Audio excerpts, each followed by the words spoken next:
everybody. Happy Friday. Can't believe another week has gone by since our Ops versus Sales Savvy Says last week. I'm super excited to have another guest this morning. It's very exciting for me. Means you don't have to just listen to us talking all the time.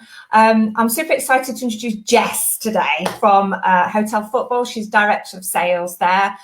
She's also one of my fellow FHN what's the word I'm looking for? Team members. And she does all sorts of things with lots and lots of hospitality and hotel industry bobs. Basically, she's just super busy all the time, but that's probably the worst introduction ever. So I'm going to bring Jess on and she can introduce herself. Morning, Jess. Hello. How are you? I'm all right. I'm excited. Oh, cool. It's really nice to have you on. I know. I was, you know what, after last week's session with the Ops v Sales, I got really involved in the comments. I was like, oh my God, I was like, next week's going to be great. So, I know you did. It was brilliant, but that was quite a juicy topic, wasn't it? So yeah. I think it always will be as well. Yeah, probably potentially today's quite a juicy topic as well. But you introduce yourself to us all properly. Okay, so I'm Jess. So for those that don't know me, I am Director of Sales at Hotel Football. So I've been there now for about just over 5 years, which is exciting. Still love it, like it's day one. Altogether, hospitality. I've been in the industry now for about 12 years. So literally, I started way back when I was like 18, doing ops again. So Matthew will appreciate. I totally get him. So did a bit of ops, kind of moved around varying different roles, and now obviously where I am now. But I never meant to be in hospitality. Me neither. Yeah, that's it. I don't know if that happens to us all, but yeah, it's a total accident. But I'm glad it happened. I think you get lured in, don't you, somehow? Yeah, definitely. I don't think anyone appreciates it, do they? Until you're in the industry. That's it. Once you're in, you're in. Well, I did a tourism management degree, and when I finished, I started doing reservations at Marriott. And I said to my mum and dad, who went on a month-long cruise, I won't be there when you come back. Don't want to work for hotels. And I was there for 12 years. There you go. See, that's it. There's more to it. I think that's what I love. I think that's what I love about the industry. There's more to it than what I think anyone not in the industry sees. You know, it's not just hotels, is it? It's the people, it's the connectivity. It's a cruising work hospitality, isn't it? You know, you love just being with people, making people smile. I love the industry. You're doing it to me, you're making me smile now. I'm sorry, by the way, if you hear a little feedback from me. I can hear myself on the screen like an echo. I don't know if everybody's got that, so apologies. But morning to a few people. Morning, Lynette, Matthew. Hello, Matthew. Great. Morning to you all. And no pressure, 14 other people, but we don't know who they are. But good morning, we'd love to see who you are. So, yes, tell us a little bit about your experience, background in terms of coming into hospitality and being a parent, if you don't mind. Yeah, so I think I wanted to do this because over the past, probably during lockdown, I think it's made me sit back and reflect a little bit on maybe journey, kind of where I am, how that happened, how I felt. Because I think, I'll be honest, starting out in the industry, it being an accident, but I think it was a bit of a saviour. So as much as it sounds really, really cheesy, so I was 16 when I found out I was pregnant with my daughter, who is now 14 and currently arguing about logging onto a lesson this morning. But anyway. Got that down here as well, yeah. So I was young, and I was young, and I think I never set out to. I didn't really know what I wanted to do anyway. But obviously now I was faced with a bit of a situation because I was going to annoy, upset a lot of people by being in that situation. I'd enrolled myself on the wrong course. So if anyone is on here that knows me, you may have heard this story. I'd enrolled myself on the wrong course at college because I just figured I got an A in IT, so just roll with it. So that's what I did. But I enrolled myself on a higher course than I should have done. I was definitely not into binary. But it was either drop out of college and tell my mum that I'm obviously expecting, or just deal with it. So that's what I did. So I did that for 3 years. And it was during that time that I think I was an angry teenager. So I started to get really annoyed, because it was almost like I'd been written off at that point. So I've gone. I remember being like, right, I'm due in the June. I'm going to leave at the April at Easter. I'll have her in the June. I'll be back in the September. And it was like, yeah, right. Now, like years later, I'm like, I don't even know. I think I was silly to think that. But at the time, I was like, that's what I'm going to do. But then when I came back into my second year, my key fob didn't work. I did IT. None of my logins worked for the computers. And I was a bit like, oh, and I felt a bit stupid for being back. Mm-hmm. Then I eventually went to find the course leader at the time, who was a woman and was a mum herself. She was a grandma herself. And she was like, oh, I didn't think I'd see you again. And it was that got me. Yeah, and I think it was that got me. So not necessarily being like young mum. It then started when I was reflecting. I was thinking, imagine like how maybe like young dads feel, or young people like coming into a situation like that. So I think that's where I started to reflect a little bit. But going into leaving college, I happened to strike lucky, to be honest. Lucky, an awful lot of praying and thinking I've not ruined my life and disappointed my mum forever. That I ended up with a bit of a collaboration with Hilton and Bolton University. So then I went to uni, and I was never going to do that. That was never something that I planned on doing anyway. So I managed to be able to work full time and then do uni part time. So everything I was learning in the hotel, I was then learning on paper as well, and kind of matching the two. So that's how I ended up in hospitality. But then that's why this is really important to me, because I think then I've developing through varying roles, I kind of started to feel it was all right when I was in an office type role. It never seemed to be an issue until I moved into proactive sales. So obviously then it was, how are you going to manage? How are you going to do late nights? How are you going to do this? And I'm like, my kids aren't salespeople. I'm a salesperson. So I think that's why it was really important to me, I think, when I started reflecting. And I was like, I was a bit stubborn. I call it resilience now.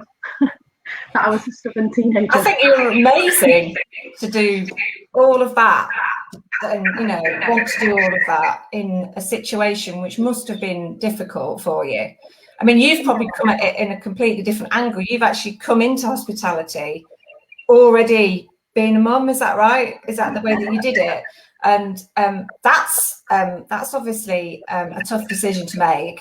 And then see, I was the opposite. I was in hospitality and then became a mum while I was in hospitality. So I became a mum when I was in proactive sales. So I was, it was 2009 as well. So it was like the recession had hit, and there was no chance of them letting me go part-time or anything along those lines.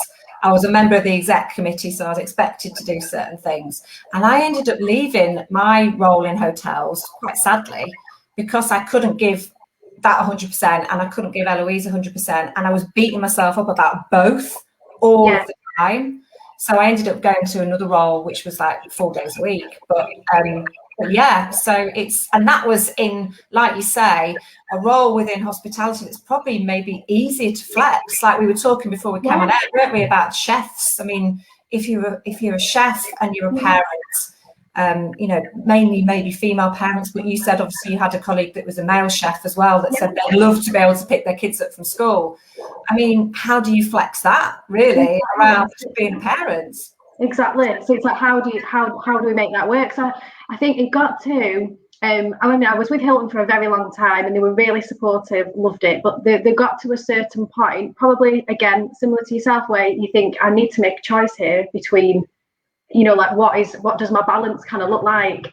And it was actually when I had my second child by then, and it got to a point where I was having to make a decision on work, or do I get him in the right nursery? So you have to go to a particular nursery to get into the school.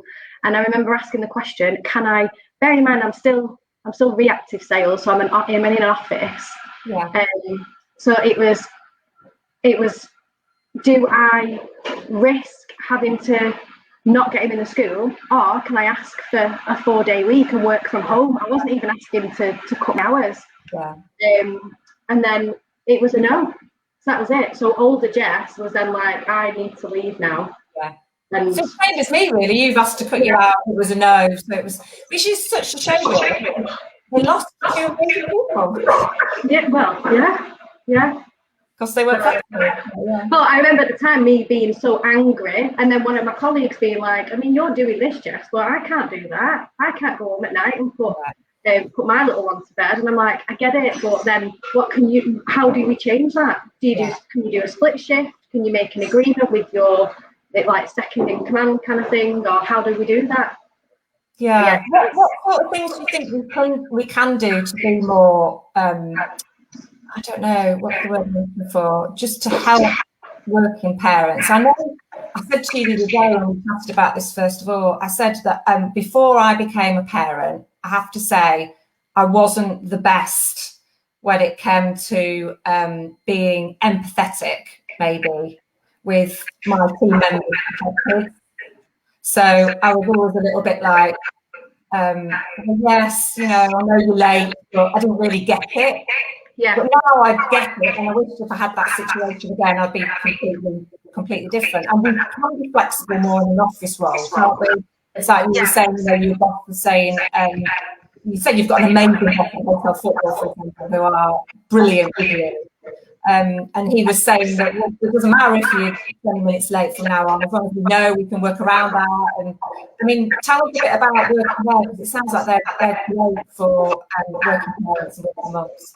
Yeah, 100%. So I think with us now, so hotel football is very much driven around, it sounds really cheesy, but it is like a family ethos. And I think from the way the owners are, and they've got families of their own, they understand kind of what that is, and then straight even down to kind of our general manager, our CEO, and I mean, I said it before we were on. Like, my appraisal start with like, how's the balance? Like, how are you? It's not. I think the mindset is very much that we don't have to be. They don't have to be set certain hours in the day. We're hospitality. We're 24 hours. So if I need to. I mean, I said it again before we came on. I've spent so much time panicking because Breakfast Club was closing. This was before the pandemic hit. They decided, the school, that they couldn't facilitate it anymore. So I was panicking, like, what am I going to do? And they're like, calm down. Like, what's up with you? Like, what time can he go into school? And I'm like, 20 to 9. That's what time he can go without Breakfast Club. Like, right, so what are you stressing out over like 20, 30 minutes for? Is it a big deal? And I'm like, well, no, I suppose it's not, but that's not the normal thing. Like, I should be in work at that time. Yeah. It's like, if you're there, if you need to be there later, then you're going to do that. So what's the issue? And I think that's absolutely brilliant. It's like, I don't know what the issue is. Like, I'm making it the issue because it's not what you're used to, is it? It's like, we put a lot of pressure on ourselves, don't we? Yeah. We put a lot of pressure on ourselves. I do now still. Yeah, exactly. And I think it is. I think when the employer that you're with, if the mindset's very different, and I work better if I know that I'm covered. If all my bases are covered and all the kids are all right, I'm not panicking about this. And it's like, they know that, they get that. So why make it a drama? Yeah. So I think, more should be like that. Comments on here. Lynette said, being a teen mum is so tough. I love this. I was 19 when I had my daughter. She's now 22. Oh, Lynette. Our baby though. Caroline, love that. As a teenager, resilience of an adult. Like that. I'm going to put that up. I like that saying. Just don't tell my teenager that now. When you're front desk manager, I go up under her desk. Brilliant! I told her great about it and gave her a ring for me if she had to work the overnight shifts. I absolutely love that. I've seen quite a lot of articles from people that have set their own business in hospitality and they've got babies strapped through them, or they're like a bit like a type thing like that, which is brilliant. We've joked about that, because we've got the pitch on the rooftop. We've joked that we should have a creche for our kids. Yeah, there's lots of places in there. My friend works for a big corporation. They've got a creche. Yeah. Lynette, I think it's a great management of the team. I've worked both ways, and I always wanted to do more for those that I understand have children. Yeah, I do now. I get it, Lynette, but I didn't before. 100%. Fan, when I came back from maternity, the agreement was I'd work 4 days a week, but I had to work all evening to make up for the time. That's bad. I was up at 16, still working at 11 p.m. hours, and I was pregnant on the second, so I had to leave. Yeah, that's a lot. Places of lots of lovely, amazing experience babies pick up of that. It's a bit sad. That is. It's tough because it makes it not a nice environment to be in either. So I remember, I'd done a very long stint with Hilton, as I say, like really supportive, kind of help me grow up, if that's the right way of saying it. Then there was a short period of time where, with the whole nursery scenario, it wasn't working out. I needed to leave, and that was my decision to leave. And where I went, I think they thought they were this new mindset where you could be flexible, and the venue that it was, there was no reason why I couldn't bring like my son with me at the time, because he finished it after 12, and I could bring him in the afternoon, and it was all right for a little bit until I think something changed, and I'd only been there for about 4 months, and all of a sudden in front of him they then ended up this confrontation with my employer, and he's like, what do you think, this is a crash? And he was very loud and he was shouting, and Carlos, my little boy, he's like, are you getting in trouble off your boss? And he's like, is it because of me? And I'm like, yeah. And then I was like, this isn't working either. And obviously, I know you shouldn't quickly make a decision and flip somewhere, but I was like, this isn't, they don't understand. And it was there that I said, my son isn't a salesperson, I'm the salesperson, so focus on me, not him. So yeah, I had a bit more confidence then. Well, I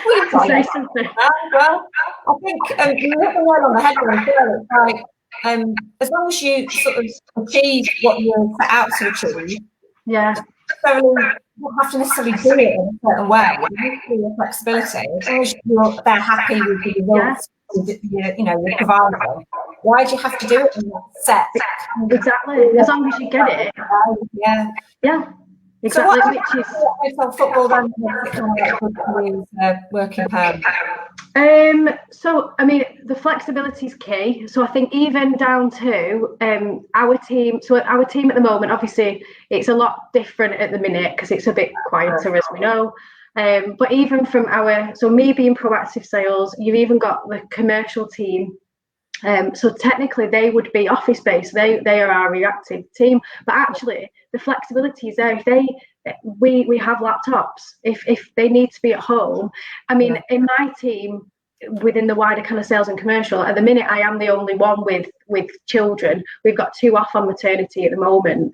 So at the minute I've not seen it really yet because we've not needed to. But even without having children, if the guys need to be at home, we don't have to panic now about missing the phone in the morning for the doctors, because we all know what that's like. It's like, you've got the laptop, keep your laptop with you, because then you don't know what's going to happen, especially now. 1 minute we were in, 1 minute we weren't. So I get just even all round, so not even further than the parent scenario, all round for the team, it is very much kind of, we're all humans, we've all got lives. You need to protect that first, like your health is important, but then obviously if we do all that, then we're all going to perform better. I think someone did say it earlier on, didn't they, on the comments? It's so true. Could you just turn your volume down a little bit, Jess? I think that might be why we're feeding back from my Oh, is that better? Let's just better. Oh, sorry, Kate. I can see Kate's comment there. I'm sorry. I don't think it's your fault. I think there's just, like I said when we were trying it earlier, there's something wrong with my echoing at your end. I don't know why. I keep putting my headphones in and out, thinking that might make a difference. But sorry, everybody. But no, you're right. I mean, and the thing is, that we all work so much better, don't we, if we're happier. And also, I think it's quite short-sighted when employers don't employ like mums, for example, who have got all these skills from being a mum as well. Exactly. They're always juggling stuff. They've got to be mega organised. They've always got like plans in place. Exactly. They've got these skills that are actually brilliant in a hospitality environment. They've got to do everything with a smile on the face, even if they don't feel like it. Exactly. I said to someone not long ago, like, so you know when you're going on holiday, and everyone knows when you're going on holiday and it's the next day, it's your last day in work, and you have all of a sudden this mega to-do list comes out of nowhere because you're going on holiday and you think like everything's going to be email. Yeah, everything. So you do this, but it's like, I remember saying that's how it feels like to me. So especially when I worked in Liverpool, still living in Manchester, you know, I've got pretty much a 2-hour trip either side of my day before my working day starts. Right. And I used to say, like, every day is kind of like that day because I've got so many hours in the day. I have to leave to do nursery. There's absolutely no way around that. So it was like it was more priceless. Like your time is more, it's more crucial to get things more focused slightly on what you've got to do because you've got a certain period of time to do it in. So exactly. And I learned my lesson because once my poor 2-year-old had to do food safety hygiene with the nursery nurses because I was 2 hours late because I didn't have the guts to tell someone that I needed to leave a meeting. So I learned that pretty quick that doesn't work either. But yeah, I mean, it's short-sighted if people don't employ parents because they've got all these skills. So is there any kind of like top tips that you've got for making life a bit easier, like juggling being a parent and working in hospitality yourself? I think if you've got the opportunity to, like, depending on obviously employer, how flexible it is, even having a conversation. So if that flexibility isn't there in any way, you know, not being afraid to have that conversation, like, listen, I can do this and this, but I just need that little bit of leeway.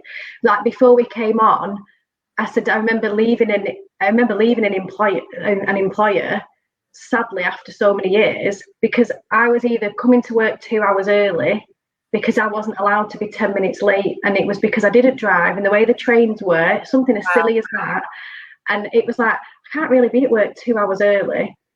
Like, I can't. You're like, that's pointless because the day's not started in the office at the time, for the sake of 10 minutes. So again, at the time, I think I was only 19, 20, and I didn't really have the confidence to say, listen, I do this and this in the day. Please give me this because I'll give you this. Like, actually, if they'd have thought about it, I had to then stay an additional hour because of the way the trains were. So they were going to get an hour back for the sake of 10 minutes. We need to have that two-way communication. Yeah.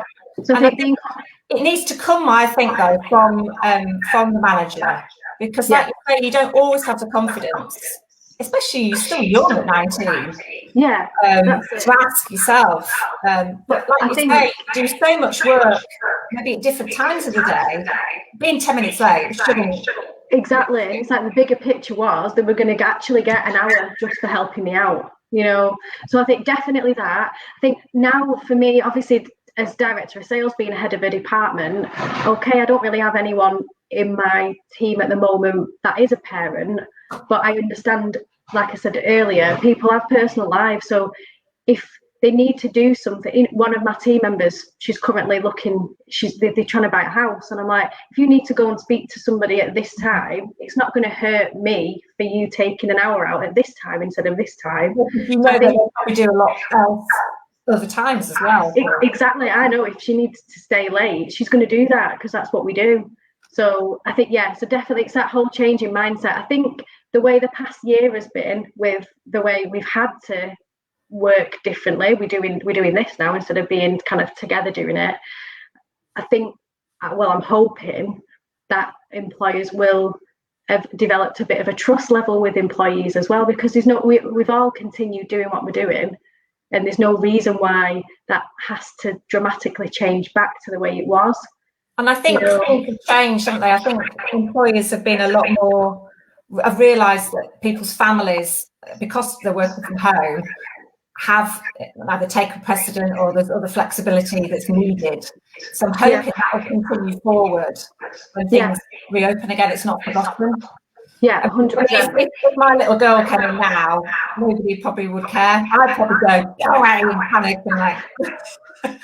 but it's just kind of partly becoming norm, isn't it? Yeah, so that's it. So I remember doing, I think when we first came back, I did like a commercial meeting. I had our CEO on there and everything. And I was like, I literally had to say the words, my son had a little plastic bow and arrow, and I literally had to say the words, I won't be a minute, Carlos is just shooting the dog in the eye. And I was like, when would I say that? You wouldn't say it. But it's now a thing, isn't it? Yeah. And, I think another thing I found, especially being in hospitality, I've got 2 salespeople that they don't even realise they've got. I've got 2 children that understand the hotel, understand the brand. My youngest is a football little apprentice. Yeah, football mad. He's had friends that have had birthday parties at the hotel. I've got 2 walking salespeople. So that's a really good point. You're bringing up the next generation of hospitality. That's it, and they get it. And you know, I can hear Carlos sometimes on his headset when he's talking to his friends on the game, and the amount of times I've heard him be like, "Oh yeah, my mum's just doing a thing with the UA92," and it's like, "What's UA92?" He's like, "It's the University 92. Have you not heard of it?" And I'm like, and it's funny listening because they listen to me. So I think employers should take that as a note as well, because it's a bit of an additional resource. You know, like I don't know. I think that's important, especially for a brand like ours. And it being quite playful, it is quite family orientated. And I mean, when Stock Exchange came on board and opened last year, what 8-year-old goes into school and tells all his pals about a new 5-star? And I'm like, who's doing that?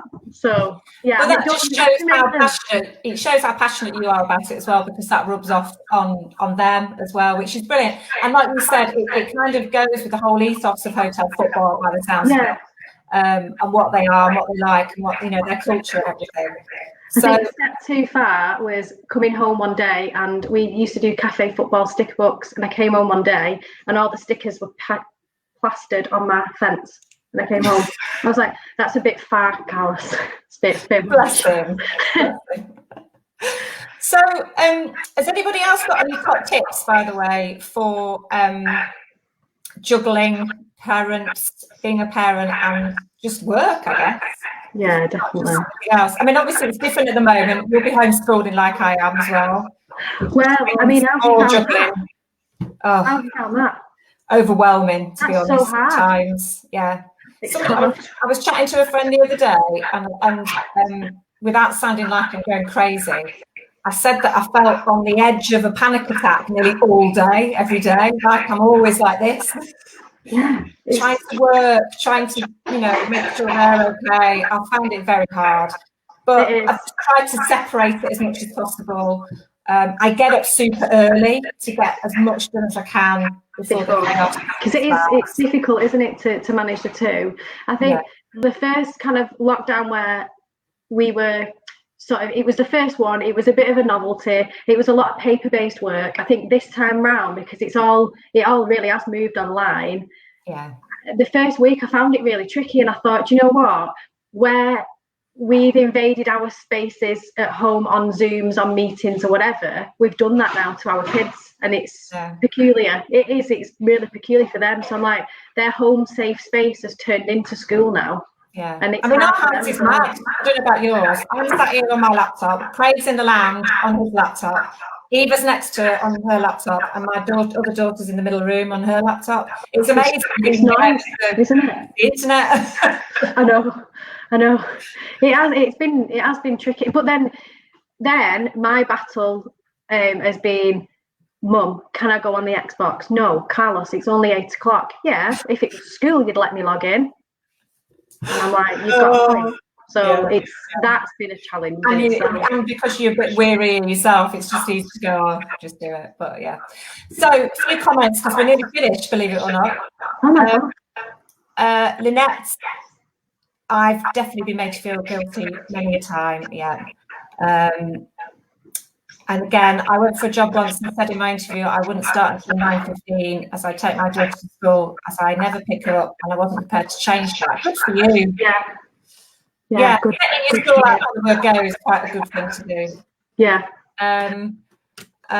Kate, so many great thoughts, girls. It's so hard. I think we need to give ourselves a break. Yeah, 100%. When I was chatting with the girls prior, they were saying their biggest tip is to kind of give themselves a break every now and again. Don't put too much pressure on yourself, take time out, which I'm guilty of not doing. Definitely a break. And I think it's that confidence. So one of the tips I learned, which changed my whole mindset, was off our financial director when I worked in Liverpool, and she literally would sit in a board meeting, and she knew she needed to leave at a particular time. She was fantastic, and I would watch her mid board meeting. Her little alarm clock that was specifically on the desk would go off, and she would start to casually pack away and just very gracefully would leave the room. And I was like, how do you do that? Meanwhile, my child's done food safety hygiene for hours. I'm like, how do you do that? And I learned that, and I thought, you know what? I need to be confident and set my stall out. So that's it. That's a really good story to kind of like end on. I think we can all kind of take something from that, and set your stall out and be confident with it. And as long as you're kind of like still performing and So we're going to have to wrap up. Is there anything happening at Hotel Football that you want to just mention? I know you mentioned something to me about family things. So I mean, obviously we're looking now to the future. We're obviously excited for the roadmap. I think one of the things we have looked about is our family and how we attract our families, especially on a match day, because again, you know, starting off a tradition with your family that evolves. That these young people grow up, don't they? So we will be kind of adapting one of our spaces to be a family zone. So that's quite an exciting project that we're looking at the moment, which I am looking forward to. And that's been born out of the whole situation, really, has it? And just as taking, because we closed, we opened the NHS, and it was like that sense of community, and that was what we wanted to do. We wanted to support the local area, and then it's just kind of how we build on from that. Like, obviously we need to open, we need to generate revenue, as we all do, but it's like, how can we still keep that community feel, and what are we doing with it? So we work quite a lot with like the Foundation 92, which is based in Salford. There's a lot of connectivity with the University 92, so it's like, how do we keep building in the community in the area? I think that's something that's come out a lot. It sounds like you guys do it anyway, but it's come out a lot in places that didn't used to do it, and I think that will continue now. That's that kind of culture of interest. So brilliant. And anything else you wanted to mention about your Girls Out Loud that you enjoy, that you're part of? Yeah, sorry. So if anyone on has not heard about Girls Out Loud, so it is a social enterprise, and it's really important to me because it's a social enterprise that is more of an intervention. We do a lot of intervention programs for young girls that are kind of 14, 15, and looking at it, I first became involved a couple of years ago. I was like introduced to it, and I thought I needed that. So as a teenager going through certain things, I thought that this particular situation was final. Whereas with Girls Out Loud, it's almost like getting to where the Female Hospitality Network is for business women who are already kind of in the career. This is kind of that route, and showing young girls what is possible. They may have come from this background, they may be doing this, but it's not the end. You know, their exam results might not be what they want, but there's ways around it. You can navigate it. So Girls Out Loud is huge. Amazing, because I think you're so inspiring. So I'm sure that they get loads out of working with you as well, because your story is so inspiring. You're right, you know, there's certain roadblocks that come up in life, but it is just a temporary roadblock, and you can go around them, and it's not the end of the world. It might feel like it is. And I take my hat off to you. I think you've been brilliant. Thank you for today. I think you're so inspiring. I'm sorry it's gone so quickly. I'm sure we could talk all day. I told you it would. Just a quick comment from Caroline. So right about the flexibility, allowing people 30 minutes in the morning means they'll give you so much more back. Yeah, 100%. So I completely agree with that, Caroline. So thank you, Jess. And thank you. Hopefully we'll get you back on in the future. Maybe you can tell us a little bit more about Girls Out Loud next time. 100%. Nice one. Thank you, Bobby. Thank you so much. Bye, everybody. Have a good weekend. And thank you. Bye. Thank you. Bye.